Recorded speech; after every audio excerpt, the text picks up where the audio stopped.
यांची 4 हेक्टरची लागवड आहे आणि त्याच्यामध्ये हे 2 लाभार्थी आहेत. आपल्याकडे 96,000चं इस्टिमेट प्रति हेक्टरी आहे.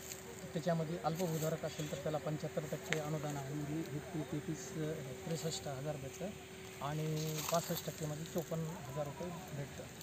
तर त्यामध्ये आपण पोखरामध्ये बांधावर लागवड आणि सलग लागवड दोन्ही प्रमोट करतो. तर सलगमध्ये 6 बाय 6 मीटरमध्ये करतो आणि दुसरं स्पेसिंग 5 बाय 5 मीटरमध्ये करतो. या 2 स्पेसिंग त्याच्यामध्ये आहेत. आणि बांधावर मग त्याची जी बाउंड्री हे फ्री आहे, तर त्या पद्धतीने जेवढे झाडं बसतील तेवढे प्रति झाड बांबू. तर सर आपले 30 रुपये आपण रोपाला देतो, खड्ड्याला 15 रुपये देतो. मग त्याची निंदणी, सिंचन आणि खते असे मिळून 240 रुपये प्रति प्लॅन्ट आपण 3 वर्षामध्ये अनुदान देतो. आणि आता गव्हर्नमेंटच्या एक EGS मधून नवीन योजना आली सर, एका हेक्टरला 7 लाख रुपये आता नवीन हां. त्याच्यामुळे प्रमोट आता आम्ही करतोय बांबू.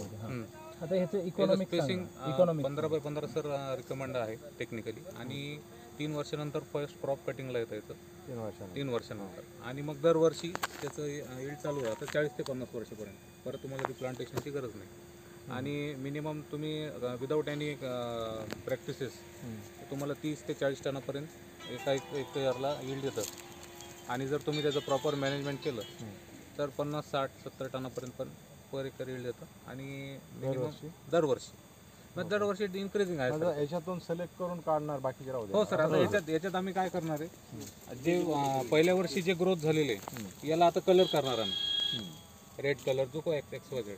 म्हणजे मग जेव्हा 3 वर्षानंतर तो कटिंगला येईल तेव्हा ते आपल्याला लक्षात येईल की कोणता तोडायचा. कारण की असं जेव्हा आपण तोडू 3 वर्षानंतर तेव्हा कन्फ्युजन होतं की तोडायचं नेमकं कोणतं. त्याच्यामुळे तो एक आम्ही आता त्याच्यामध्ये नवीन कन्सेप्ट चालू केला. नाही, मग याच्यामध्ये ग्रोथ होत असताना सपोज आता हे किती आहेत, 8-10 आहेत ना. हो सर. बरोबर आहे.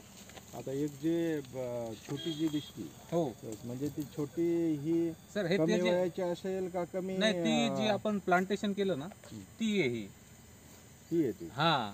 अच्छा. आणि हे बाकीचे जे आहेत हे नवीन, तो त्याचा जो जार नवा तयार झाला तो आहे. त्याची जी ग्रोथ आहे, जी मूळ आपण प्लांट करतो त्याची कमीच राहते, मुळ्याची कमीच राहते. हां. आणि मग बाकी त्याला ग्रोथ चांगली. आणि मिनिमम 3,000 रुपये मार्केट व्हॅल्यू आहे सर पर टन.